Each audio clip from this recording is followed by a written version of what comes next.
우리가 지금 사순절 맞이해서 특별 저녁 교대 진행하고 있습니다. 우리 특별 저녁 기도에 이제 출애굽기 말씀을 우리가 지금 한 장 한 장씩 같이 보고 있는데, 이제 17장까지 말씀 같이 봤습니다. 특별히 오늘 본문은 15장에 나오는 말씀인데, 함께 나누기 위해서 우리 15장 다룰 때 이렇게 좀 남겨뒀던 그런 본문입니다. 이 본문 말씀을 살펴보기 전에 먼저 이해할 것이 있어요. 어떤 그 집사님이 그런 얘기 하더라고요.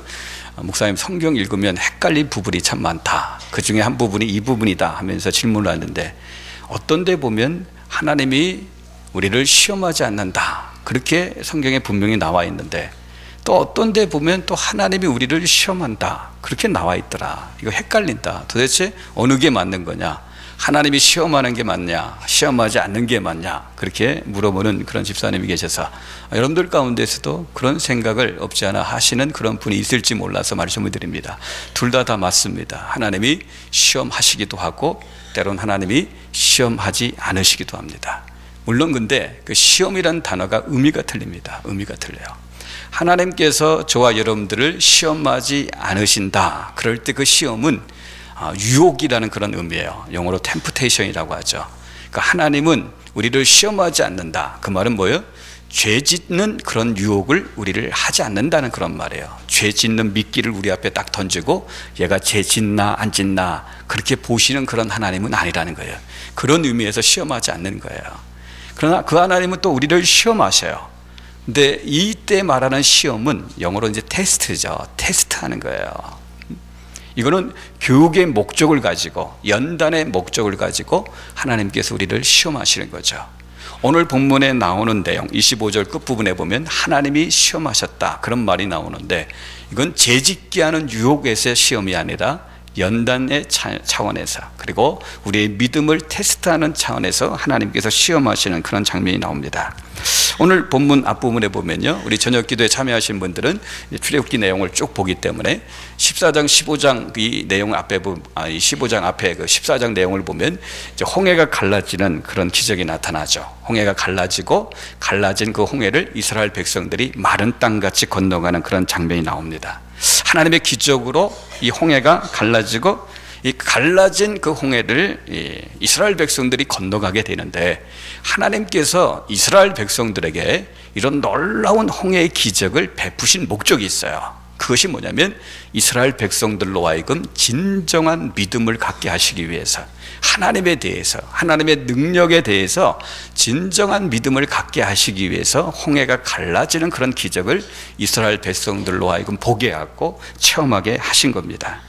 왜냐하면 만약에 하나님에 대해서 이런 진정한 믿음이 없으면 하나님이 약속하신 가나안 땅에 들어갈 수도 없고, 설사 들어간다 할지라도 그 약속의 땅에서 누릴 수 있는 하나님의 축복을 누리지 못하기 때문에 하나님께서 홍해의 기적을 통해서 그들에게 참된 믿음이 뭔지를 심어주기 위해서 이런 기적을 행하신 거죠.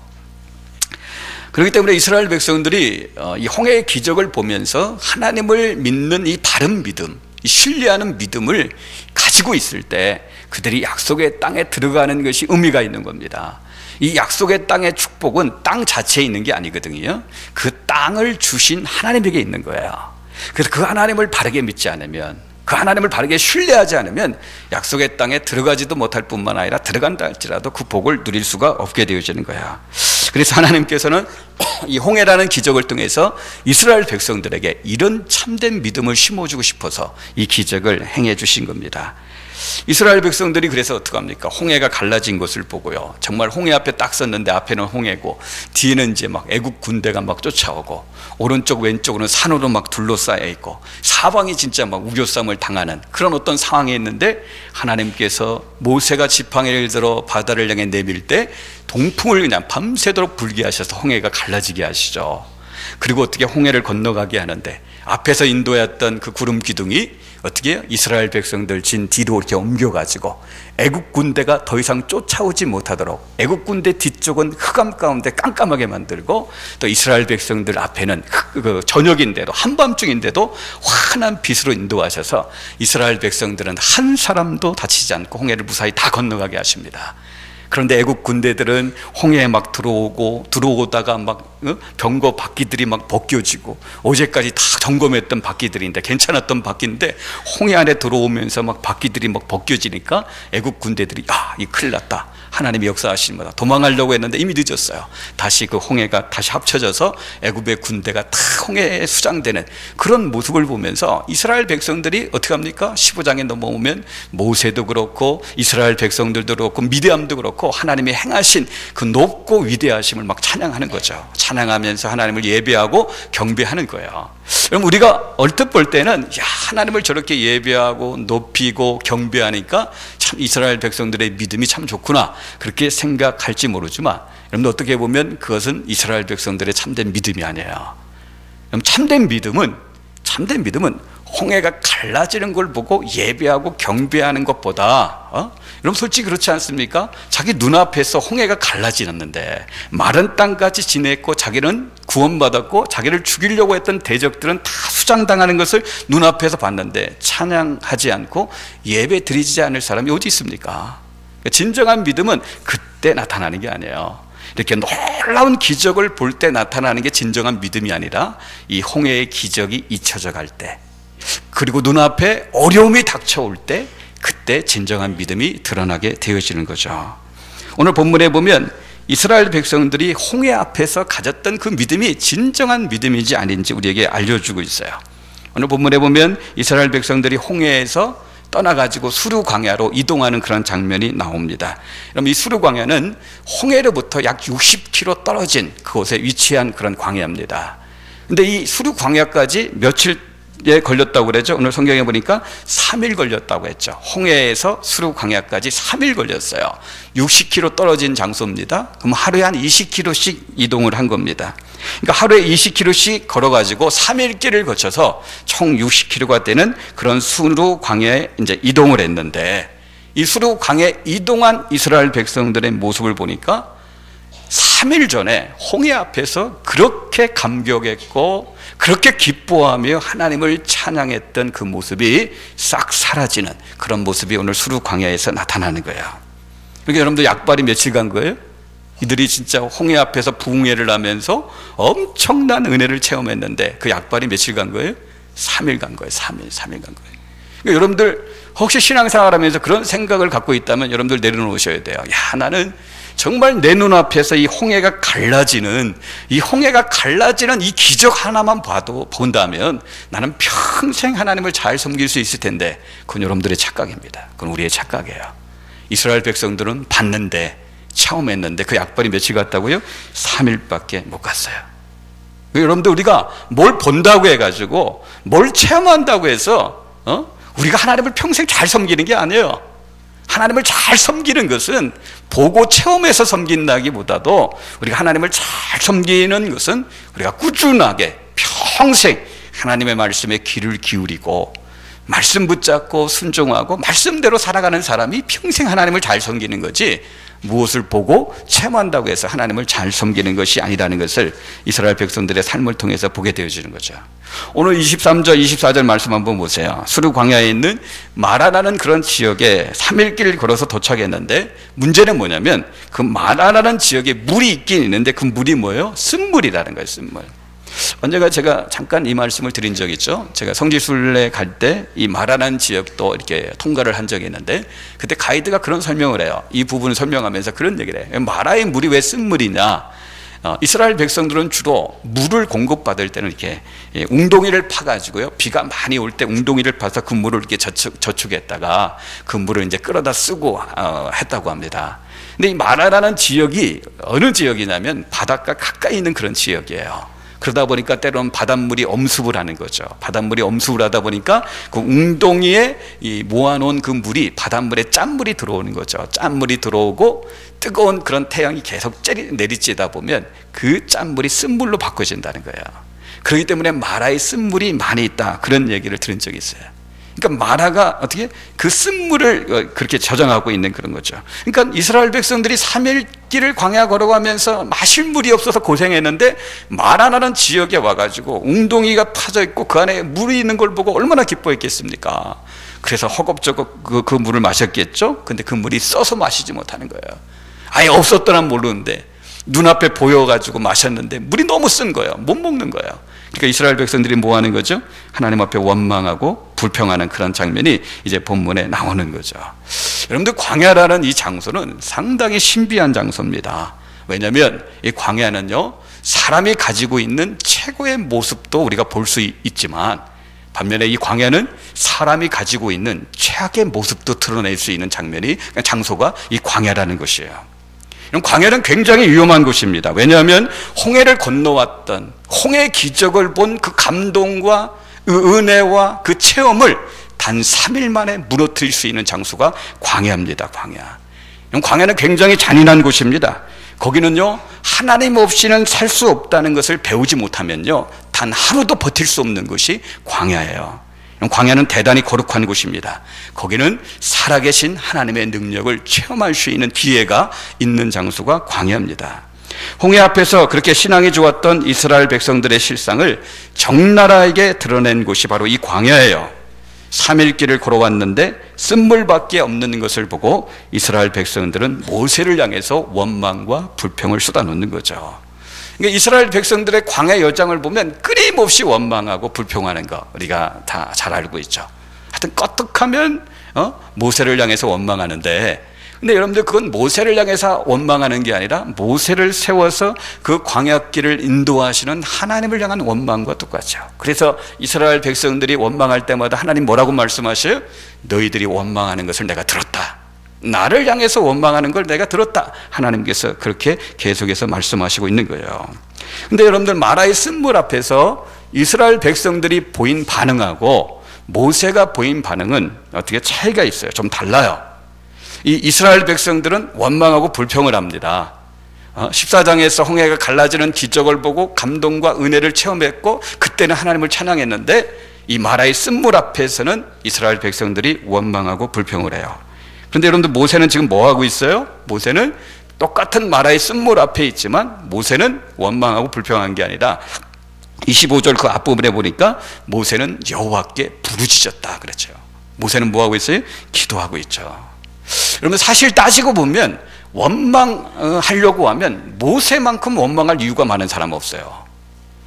자기가 지도자가 되겠다고 한 것도 아닌데 하나님이 찾아오셔서 나이 80된 자기를 지도자로 세우고 안 하겠다고 이런 변명 저런 변명 다 대면서 나 안 하겠다고 했는데 하나님이 억지로 세우셔가지고 바로에게 가라고 해서 갔더니 바로에게 완전히 무시만 당하고 이스라엘 백성들의 지도자로 세웠는데 백성들한테 계속해서 원망만 듣고 그렇게 고생 다 하는 거예요.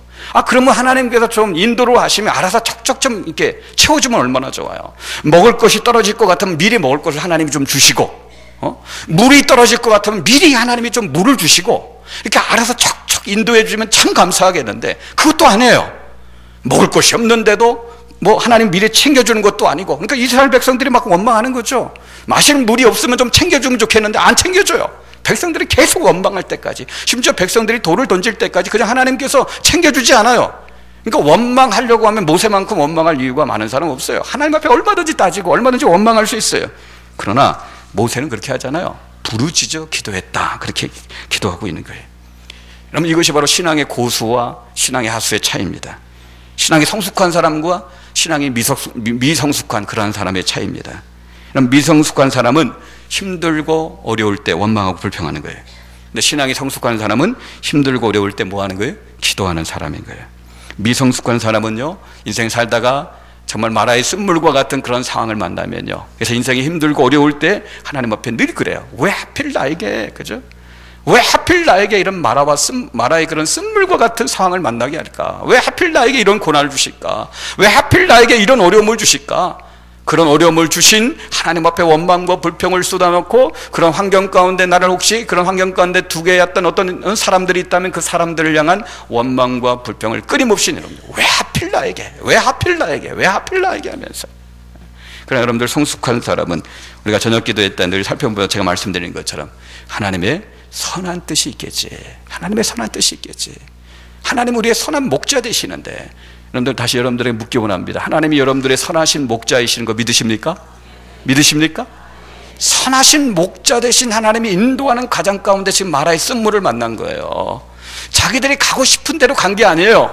하나님의 명령에 따라 하나님의 인도하심에 따라 가다 보니까 마라의 쓴물을 만난 거예요. 그러면 선하신 목자 되신 하나님이 뭔가 뜻이 있겠지. 우리가 아무리 머리 좋다 한다 할지라도 IQ 150 넘는 사람이 있어요?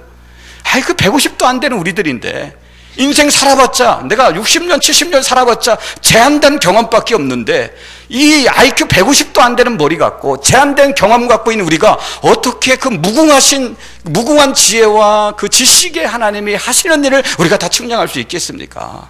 그러니까 신앙이 성숙된 사람은, 그래, 내가 당장은 이해가 되지 않는다 할지라도 선한 목자 되신 하나님의 좋은 뜻이 있겠지 하면서 하나님 앞에 뭐 하는 거예요? 마라의 쓴물과 같은 상황 가운데 하나님 앞에 기도하는 그런 자리로 나가는 거예요.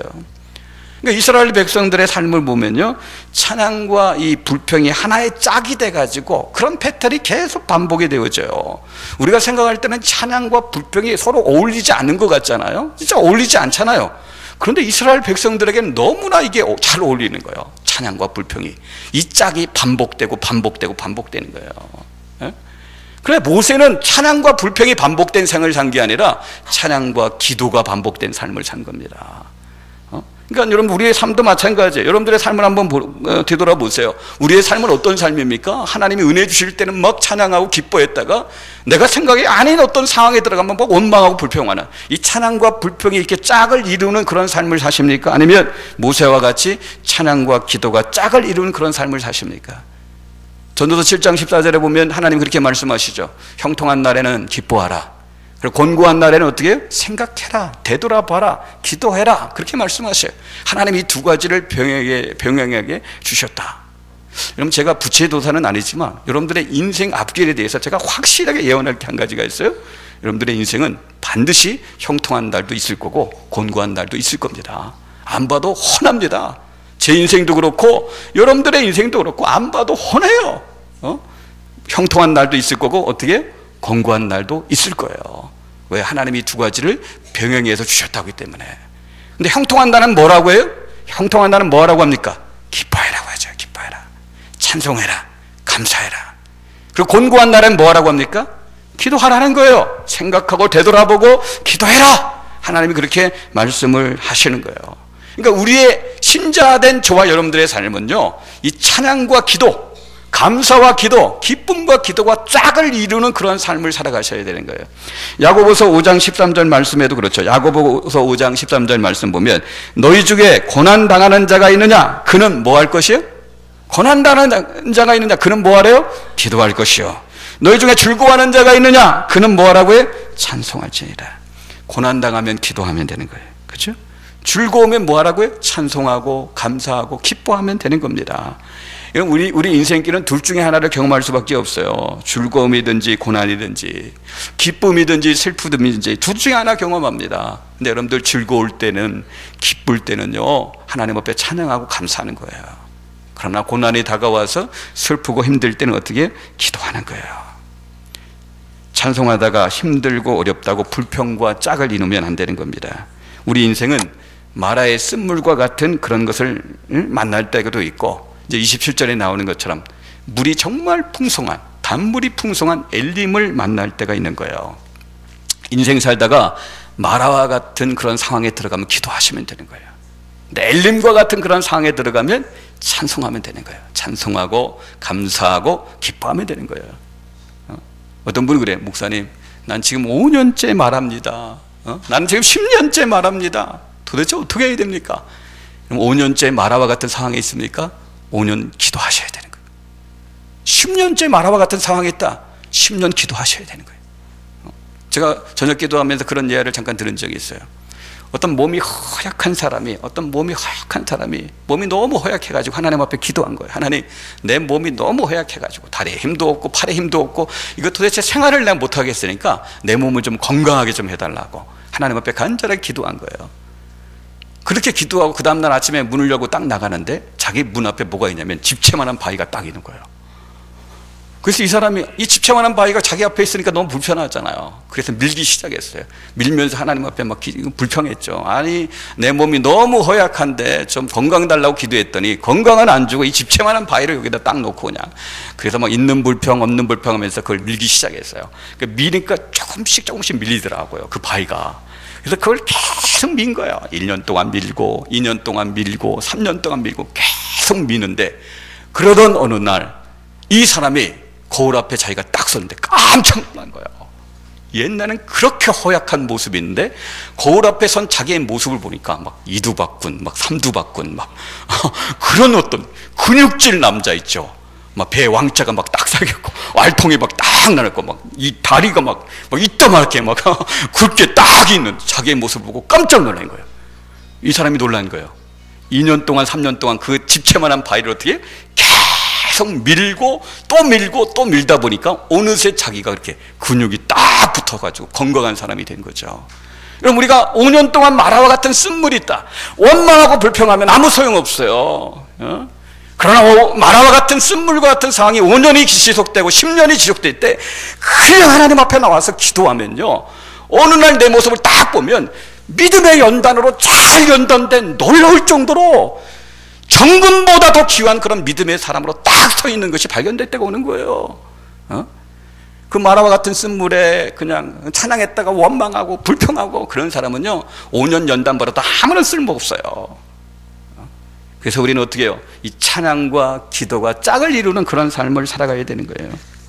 그러면서 이렇게 모세가 이렇게 부르짖으니까 하나님께서 응답을 해주시죠. 마라의 쓴물 앞에서 모세가 이렇게 부르짖으니까 응답을 해주시죠. 어떻게 응답해 주십니까?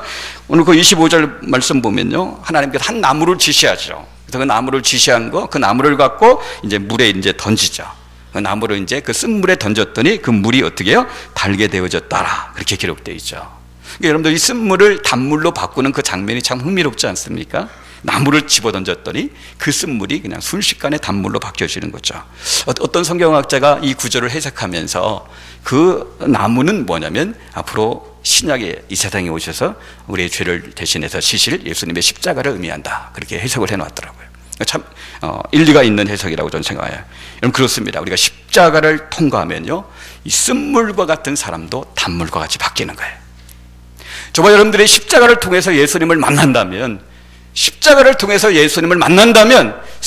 같은 그 인생도 단물과 같은 그런 인생으로 바뀌어지는 거예요. 믿으시기 바랍니다. 예수님의 십자가를 통과하면 그렇게 되어지는 거예요. 그리고 나서 이제 하나님께서 또 하나님 말씀하시는데, 이 말씀도 흥미가 있어요. 26절 마지막 절 이렇게 보면, 26절 마지막 부분에 보면, 나는 너희를 치료하는 여호와입니다. 나는 너희를 치료하는 여호와입니다. 여호와 나파, 이렇게 말씀하셔요. 어떻게 보면 뜬금없이 하시는 말씀 같아요. 마라와 같은 쓴물을 이제 단물로 바꾸는 그런 상황 가운데서 하나님이 뜬금없이 나는 너희를 치료하는 여호와입니다, 나는 너희를 치료하는 여호와 나파니라, 그렇게 말씀을 하셔요. 왜 뜬금없이 이 말씀을 하실까? 이런 상황 가운데 하나님께서 이 말씀을 하신 이유가 뭐냐? 이스라엘 백성들은 자기 자신을 잘 모르는 거야. 이스라엘 백성들은 자기 자신을 잘 모르는데 하나님께서 이스라엘 백성들을 바라보실 때 그들 안에는요, 이 마라의 쓴물과 같은 쓴뿌리가 다 고착되어 있는 거예요. 치료받지 않으면 안 돼. 마라의 쓴물과 같은 그런 쓴뿌리들, 그들 안에는 하나님이 고치셔야만 하는 영적인 심각한 질병이 이스라엘 백성들 안에 있는 거예요. 그래서 하나님께서는 그들을 보시면서 하시는 말씀이요, 나는 너희를 치료하는 여호와입니다. 여호와 나파의 하나님이라, 그렇게 말씀하시는 거예요. 여러분, 그러면 이스라엘 백성들이 갖고 있었던 심각한 영적인 질병이 뭡니까? 그 첫 번째 영적인 질병이 뭐냐면 영적 건망증이라는 질병이에요. 영적 건망증이라는 질병. 잊어버리는 거예요. 3일 전에 이 홍해 같은 놀라운 기적을 봤는데도 불구하고, 여러분들 그 하나님이 그 홍해의 기적을 보여주신 이유가 뭐예요? 단순히 하나님의 능력을 자랑하기 위해서 보여주신 게 아니죠. 하나님께서 이스라엘 백성들에게 홍해 같은 기적을 보여주신 이유는 앞으로 40년 광야 생활을 지나가고 약속의 땅 가나안 땅에 들어간다 할지라도 그들 앞에는 여전히 곤고한 날이 올 것이고, 때로는 고난과 어려움이 닥쳐오기 때문에, 그런 고난과 어려움이 닥쳐올 때, 홍해와 같은 그런 어려움이 닥쳐올 때 홍해의 그런 기적을 잃어버리지 말고, 그런 고난 앞에도 너희들 두려워하지 말고, 걱정하지 말고, 염려하지 말고, 홍해의 기적을 일으키신 하나님을 바라봐라, 하나님을 의지해라, 그런 교훈을 주시기 위해서 홍해의 기적을 주신 겁니다. 하나님만 우리와 함께 하시면 어떤 어려움도 어떤 역경도 넉넉히 이겨나갈 수 있다는 믿음을 갖게 하시기 위해서 홍해의 기적을 보여주신 거예요. 그런데 그런 홍해의 기적을 본 이스라엘 백성들은 3일 만에 그 하나님의 능력을 다 잊어버려요. 하나님의 엄청난 그 은혜를 잊어버립니다. 심각한 영적 건방증에 걸려 있는 거예요. 하나님께서 여러분들 이스라엘 백성들을 이렇게 애굽에서 구원하시는 그 일을 시작하신 이유가 어디 있어요? 왜 이스라엘 백성들을 출애굽하는 그 일을 하나님이 시작하셨습니까? 그 이유가 출애굽기 2장에 나와요. 출애굽기 2장 24절과 25절 말씀 보면요, 하나님이 그들의 고통 소리를 들으시고 하나님이 아브라함과 이삭과 야곱에게 세운 그의 언약을 뭐 하셨어요? 기억하사 하나님이 이스라엘 자손을 돌보셨고 하나님이 그들을 뭐 하셨어요? 기억하셨더라. 이스라엘 백성들의 구원의 역사를 시작하신 이유가 어디 있냐면 하나님이 기억하셨기 때문에, 그들을 신음소리를 들으셨을 뿐만 아니라 아브라함에게 했던 약속, 이삭에게 했던 약속, 그리고 야곱에게 했던 약속을 기억하셔가지고 이 역사를 시작하시는 거예요. 하나님은 하나님이 하신 약속을 잃어버리지 않습니다. 문제는 우리죠. 우리 이스라엘 백성인데. 근데 이스라엘 백성과 우리는 너무나 쉽게 하나님의 그 약속, 하나님의 은혜, 하나님의 사랑, 하나님의 능력을 잊어버리는 거예요. 그럼 이스라엘 백성들이 40년 동안 광야에서 이렇게 헤매다가 드디어 이제 약속의 땅 거의 코앞에 도착했죠. 이제 요단강만 건너면 이제 약속의 땅이죠. 이 약속의 땅 그 코앞에 이제 도착했는데, 이 약속의 땅 그 앞에 두고 모세가 마지막으로 그들에게 한 3편의 설교가 있는데, 그 3편의 설교가 뭡니까? 그 3편의 설교가 신명기입니다. 신명기. 40년 광야 생활을 다 지나고 나서 이제 약속의 땅 바로 앞에서 이스라엘 백성들에게 마지막 유언과 같이 한 설교가 신명기예요. 여러분들 그 신명기의 주제가 뭡니까? 신명기의 주제는 간단해요. 기억하라. 40년 동안 하나님께서 이 광야에서 너희들을 어떻게 인도했는지 기억하라는 거예요. 너희들에게 어떻게 먹을 것을 공급해줬고, 어떻게 마실 것을 공급해줬고, 너희의 옷이 40년 동안 어떻게 낡아지지 않았고, 너희 신발이 40년 동안 어떻게 헤어지지 않는지 기억하라는 거예요. 어떻게 하나님 너희들과 동행하셨는지, 어떤 그런 역사와 기적을 너희들을 위해서 행해 주셨는지 그거 잊지 말아라는 거예요. 약속의 땅에 들어가는 그 이스라엘 백성들을 향해서 그 코앞에서 마지막으로 모세가 유언과 같이, 이런 신명기의 신자가 신신당부한데 신자와 똑같은 거예요. 신신당부하면서 마지막으로 던졌던 메시지가 기억하라는 거예요. 너희들 잊어버리지 말아라. 기억해라. 그런데 영적 건방증에 걸리면요, 아무리 놀라운 은혜를 받고 기적을 체험해도 까마득하게 잊어버립니다. 하나님이 나에게 어떤 은혜를 주셨는지, 어떤 능력으로 어떤 기적을 행해 주신지, 얼마나 영적인 그런 성령의 감동을 내게 주셨는지 다 잊어버려요. 심각한 영적 건방증에 걸리는 거예요. 여러분 생활 가운데서 건방증에 걸리면 생활이 좀 불편할 뿐이죠. 그죠? 생활이 좀 불편합니다. 그러나 영적 건방증에 걸리면 심각합니다. 인생 자체가 위험한 거예요. 약속의 땅도 못 들어갈 수 있고, 들어가도 하나님의 축복 못 누립니다. 두 번째로 그들이 갖고 있었던 영적 질병이 뭐냐면 심각한 영적 근시안의 병입니다. 홍해를 건너 3일 동안 광야길을 걸어가면서 물을 못 마셨는데 드디어 이제 마라에서 물을 찾은 거죠. 근데 그 물이 쓴물이에요. 그러니까 얼마나 속상했을까요?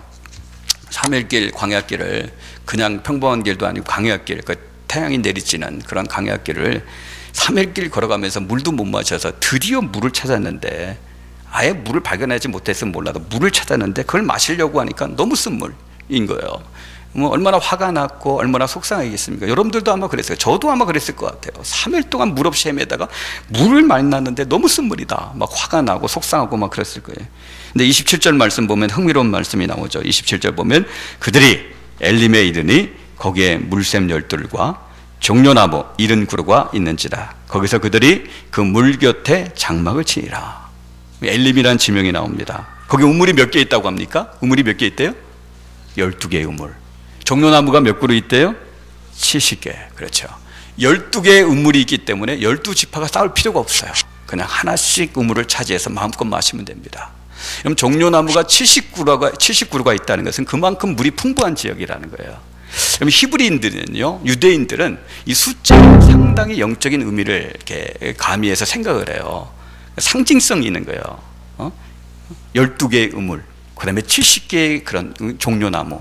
12, 70이라는 숫자는 유대인들이 생각할 때 풍성함, 충만함을 가리키는 그런 숫자입니다. 여러분들 예수님의 제자가 몇 명이에요? 예수님의 제자가 몇 명입니까? 12명. 우리가 살 때는 12명밖에 안 돼? 아니에요. 12이라는 그 숫자가 충만함, 풍성하기 때문에 충분한 거예요. 여러분, 예수님이 처음으로 전도대 파송할 때 몇 명을 파송합니까? 처음으로. 눈치가 있는 사람 금방 알 거예요. 아니에요. 몰라도, 성경은 몰라도 눈치가 있는 사람. 그죠? 몇 명이야? 12명 79로 12명 제자 삼고 몇 명 파송했어요? 70명. 70명이 전도해. 이게 충분하다는 그런 의미가 있는 거예요. 그러니까 여러분들, 이게 엘림이라는 그 장소는요, 엘림이라는 장소는 그 숫자가 보여주는 것처럼 하나님이 예배해 놓으신 그 물이 충만한 곳이에요. 그 풍성한 그런 장소입니다. 근데 여러분들 재미있는 사실은요, 이 쓴물이 있는 마라로부터 시작해서 그 엘림까지 거리가 몇 킬로냐면 10킬로입니다. 그러니까 반나절만 더 걸으면 엘림이라는 그 장소에 도착할 수 있는 거예요.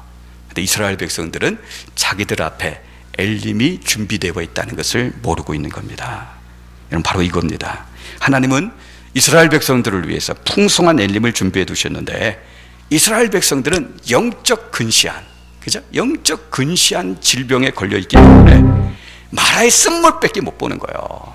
자기들 앞에 준비되어 있는 엘림이라는 풍성한 물이 있는, 은혜가 넘치는 그 장소는 못 보고 당장 자기 눈앞에 있는 그 마라의 쓴물만 보니까 원망하고 불평하는 거죠. 조금만 더 가면 되는데요, 조금만 더 멀리 보면 되는데 당장 당한 고통과 갈증만 생각하니까 하나님께서 자기들을 위해서 엘림을 준비해 놓으셨다는 것을 모르는 겁니다. 영적 근시안의 질병에 걸렸기 때문에요. 여러분, 이런 사람의 특징이 뭡니까? 영적 근시안, 영적 장님의 특징이 뭐냐면 조급합니다. 조급해요. 이런 사람들은 수고도 하지 않고 노력도 하지 않고 뭔가 한 방에 뻥 터뜨리려고 하는 사람들이에요. 믿음도요, 성숙도 한 방에 해결하려고 하는 사람이에요. 여러분들, 절대 믿음 한 방에 해결 안 됩니다. 우리의 믿음의 성숙 절대 한 방에 해결되지 않아요. 믿음의 성숙은요, 평생 걸리는 겁니다. 제자 훈련을 하고 사역 훈련을 할 때 제가 제자 훈련하는 분들에게, 사역 훈련하는 분들에게 종종 하는 말이 있어요. 우리가 제자 훈련 1학기, 2학기, 3학기를 마친다고 해서, 사역 훈련 1학기, 2학기, 3학기를 마친다고 해서 그건 사역의 한 과정이지, 그걸 마친다고 해서 우리가 한 번에 온전하게 성숙되는 건 아니다. 그걸 기억해라. 어떤 사람은 마치 제자훈련 1학기, 2학기, 3학기만 하면, 사역훈련 1학기, 2학기, 3학기만 하면 자기가 완전히 예수님처럼 완전히 변하는, 완전히 성숙해지는 걸로 착각을 하는데, 그런 생각을 갖고 있는 사람이 영적 조급심을 갖고 있는 사람, 영적 근시안의 시각을 갖고 있는 사람이에요. 그건 하나의 가정이고요, 우리의 성숙은 평생 걸리는 겁니다. 제자훈련과 사역훈련을 통해 가지고 기본, 기초, 생활, 경건의 습관을 잘 다져가지고 그 경건의 습관을 평생 훈련함으로 말미암아 우리의 성숙은 평생 가는 거예요. 그럼 인생을 살면서 마라와 같은 쓴물을 만난다 할지라도 우리가 조금만 더 가면 하나님께서 예배해 놓으신 그 엘림이 있다는 그 사실을 확신하시고요, 주님께서 저와 여러분들을 인도하시는 대로 우리가 순종하면서 인내하면서 따라가다 보면 하나님께서 예비하신 풍성한 엘림을 만나게 되어지는 겁니다. 여러분, 성경은 조급한 사람을 미련하다 그렇게 얘기합니다. 여러분, 조급한 것은 미련한 겁니다. 영적으로 미련한 거예요. 세 번째로 이스라엘 백성들이 갖고 있었던 심각한 영적인 질병이 뭐냐면 영적 구토증입니다. 영적 구토증. 지금 이스라엘 백성들은 모세 앞에서 마구 원망과 불평을 쏟아놓고 있어요. 해서는 안 되는 말 참지 못하고 마구 쏟아놓고 있습니다. 마치 구토증에 걸린 사람이 계속 구토하는 것처럼 해서는 안 되는 말, 해야 될 말을 구분하지 못하고, 해야 될 생각과 해서는 안 되는 생각을 구분하지 못하고 참지 못하고 마구 쏟아놓고 있어요. 가끔 어떤 분들이 그런 말을 해요. 목사님, 제가 좀 솔직해서요, 그런 얘기를 하더라고요. 그럼 이런 말은 무슨 말입니까? 자기 하고 싶은 말 다 한다는 거죠. 또 어떤 사람은 그래요. 전 뒤끝이 없어요, 그렇게 얘기해요. 자기는 뒤끝이 없겠죠. 할 말 다 했으니까. 근데 뒤끝은 누가 있어요? 뒤끝은 누가 있어요? 들은 사람이 있는 거죠. 들은 사람이 있는 거예요.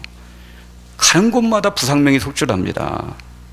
여러분, 자기는 솔직하고 자기는 화끈하다고 생각하지만 절대 솔직한 것도 아니고 화끈한 것도 아닙니다. 그건요, 미성숙한 거예요. 미성숙한, 성숙하지 못한 겁니다. 가끔 이제 식당에 가서 이제 식사를 하다 보면 교회 단체 손님들이 이렇게 들어올 때가 있어요. 그래서 그 옆에서 식사를 하다 보면 내가 뭐 들으려고 한 게 아니라 자기들끼리 하는 이야기가 이렇게 들리는 경우가 있는데, 근데 참 많은 경우 이렇게 듣다 보면요, 정말 교회를 자랑하고 그 담임 목사님을 자랑하고 그 뭐 중직자들을 자랑하고 성도들을 자랑하는 그런 교회는 별로 못 봤어요. 못 봤어. 자랑할 것이 얼마나 많을게. 다 자랑할 것이 있잖아요. 근데 자랑할 것은 자랑하지 않고 거의 다 뭐냐면 원망하고 불평하고 비난하는 그런 소리를 참 많이 들어요. 들으면서 솔직히 제가 그런 생각이 들어요. 야, 참 내가 앉았으니까 망정이지. 옆에 예수 안 믿는 사람이 앉았다면 완전히 이 교회는 이건 진짜 교회 가고 싶은 마음이 뚝 떨어지겠구나, 그런 생각을 좀 해본 적이 있어요. 전 솔직히 그런 사람도 봤어요. 어떤 사람이냐면 자기 교회를 이렇게 건축하는데 교회를 아주 크게 지은 거예요. 교회를 크게. 그 교회가 좀 한국에서 몇 번째 들어가는 그런 교회입니다. 교회를 아주 이렇게 크게 지은 거예요. 그러니까 이 사람이 막 돌아다니면서 아니 한국 교회가 이게 문제라고, 이게 문제라고, 교회를 지는데 뭐 이렇게 크게 지냐고, 예배 드리는데 예배 드리는 주일날 한 번 쓰는 예배 장소 뭐 이렇게 크게 지냐고 그냥 돌아다니면서 불평하고 비난하고 그런 이야기를 하는 거예요. 근데 그 사람이 그렇게 불평해도 뭐 교회는 이렇게 크게 잘 쳤죠. 교회를 크게 잘 치고 그 교회가 이제 점점점 사람들이 차고 막 부흥되어졌어요. 부흥되어지고 막 그러니까 나중에는 그 교회를 크게 쳤는데도 불구하고 어떻게 공간이 부족한 거예요. 그랬더니 이 사람이요, 교회 크게 진다고 막 불평하고 비난하고 돌아다녔던 이 사람이 또 뭐라고 얘기하냐면, 아니 교회를 지려면 5년 뒤 10년 뒤를 내다보고 좀 크게 져야지 왜 이렇게 교회를 이렇게 져가지고 공간을 이렇게 좁게 만드냐. 옛날 교회 크게 진다고 막 뭐라고 원망 불평하던 그 인간이 나중에는 교회가 붕대가지고 공간이 없으니까 5년 뒤 10년 뒤를 바라보고 크게 져야지 하면서 그렇게 불평하는 인간이 된 거예요. 여러분들 불평하는 인간은 늘 이렇게 불평하는 거예요. 비난하고 비평하는 건 늘 그렇게 되는 거예요. 좀 개인적으로 소원이 있어요. 여러분 교회가 작든 크든 그건 중요하지 않습니다. 교회 부흥이 확 일어나건 느리게 일어나건 그건 별로 중요하지 않아요. 중요한 것은 그 교회 구성원들, 성도 한 사람 한 사람이 늘 입만 열면 부정적인 말, 비판의 말, 그런 어떤 정죄의 말을 쏟아놓는 게 아니라 좀 믿음의 말을 좀 이렇게 내려놓고 이 믿음의 말들을 이렇게 좀 하고 하나님의 사랑의 말, 다른 사람들을 세우고 격려하고 좀 살려줄 수 있는 그런 말들을 이렇게 하는 그런 성도들, 그런 구성원들이 있는 교회가, 그 교회가 정말 건강한 교회죠. 그런 교회가 정말 성도가 많건 적든 그런 교회가 행복한 교회입니다. 여러분들 비판하고 불평하는 것은요 살인보다 무섭습니다. 왜냐하면 살인은 한 사람을 죽이는 거지만 이 비판과 비난은 공동체를 죽이는 거예요. 그럼 비판과 비난은 총보다 더 무섭습니다. 총은 보이는 데까지밖에 안 가요. 그러나 비판과 비난은 어디로 갈지 모르는 거예요. 어디로 갈지 모르는 겁니다. 우리 사랑하는 동역자 여러분, 이 세 가지 질병, 영적 건망증, 영적 근시안, 영적 구토증, 그럼 이스라엘 백성들만 걸린 질병입니까? 저와 여러분들 괜찮습니까? 정말 우리가 받은 바 그 은혜, 그 사랑, 그 감동, 여러분들 늘 잊지 않고 기억하고 사십니까? 조금만 더 가면 엘림이 나오는데 당장 눈앞에 있는 그런 고통만 보고, 당장 눈앞에 있는 마라의 쓴물만 보고 원망하고 불평하고 있지는 않습니까? 해서는 안 되는 말, 해서는 안 되는 생각, 멈추지 못하고 마구 토해내는 그런 어떤 모습이 우리 가운데 있지는 않습니까? 놀라운 것은요, 참 감사한 것은 이것으로 끝나지 않죠. 하나님 우리에게 좋은 소식을 주십니다. 26절 마지막 이렇게 보면요, 나는 너희를 치료하는 여호와니라 이렇게 말씀하시고 나서 하나님께서 이스라엘 백성들 안에 있는 그 영적 심각한 질병을 보시고 그들 안에 영적인 그런 어떤 망각증이 있고 영적인 근시안의 병이 있고 영적 구토증이 있는 그들의 모습을 보고 그 모습으로 약속의 땅 들어갈 수 없고 들어가도 하나님의 복을 누리지 못하니까 내가 너희를 치료해 주겠다 이렇게 말씀을 하시고, 치료해 주겠다 이렇게 말씀하시고 나서 처방전을 주십니다. 처방전. 그 심각한 영적 질병을 처방받을 수 있는 길이 있다. 그 길이 뭡니까? 26절 앞부분에 보세요. 너희가 너희 하나님 나 여호와의 말을 어떻게 하라는 거예요? 여호와의 말을 뭐 하라고요? 들어. 그다지. 영적인 심각한 질병을 고침받을 수 있는 첫 번째 처방전이 뭐냐면 하나님의 말씀을 들으라는 거예요. 하나님의 말씀에 귀를 기울이라는 거예요. 절대 우리 귀를 하나님 말씀 앞에서 빼앗기지 말라는 거예요. 이스라엘 백성들이 3일 전에 엄청난 홍해의 그런 기적을 받는데도 불구하고 3일 후에 이렇게 원망하고 불평하는 이유가 어디느냐? 그 귀를 빼앗겼기 때문에 그래요. 하나님의 말씀 앞에 귀를 기울여야 되는데 세상 소리에 귀를 기울이고 자기 주변에 있는 사람들의 소리에 귀를 기울이고 자기 소리에 귀를 기울이기 때문에 그래요. 여러분들 하나님 말씀에 귀를 기울이셔야 돼요. 하나님의 말씀, 다른 것이 아니라 하나님 말씀 앞에 귀를 기울여야 돼요. 말씀 앞에 귀를 기울여야 되는데 귀를 기울이지 않고 하나님의 소리를 듣지 못하는 거예요. 어떤 권사님이 그런 얘기를 해요. 목사님, 제가 벌써 성경을 내가 10번을 넘게 읽었다고. 아니 어떻게 이렇게 빨리 이렇게 성경을 읽었습니까? 그러니까 딸이 이렇게 성경 읽는 걸 이렇게 사줬는데 그걸 날마다 이렇게 들으면서 성경을 읽으니까 벌써 성경을 그렇게 읽었다고. 그럼 바로 그겁니다. 끊임없이 말씀을 들으셔야 돼요. 끊임없이. 어떤 분은 또 그러죠. 저는 하루 종일 기독교 방송을 틀어놓고 기라성 같은 목사님의 설교를 다 듣고 있습니다. 여러분들, 목사님의 설교는 100% 하나님의 말씀이라고 할 수 없어요.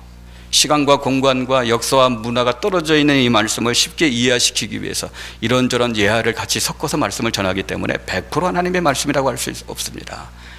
성경 자체를 들으셔야 돼요. 말씀 자체를, 그죠?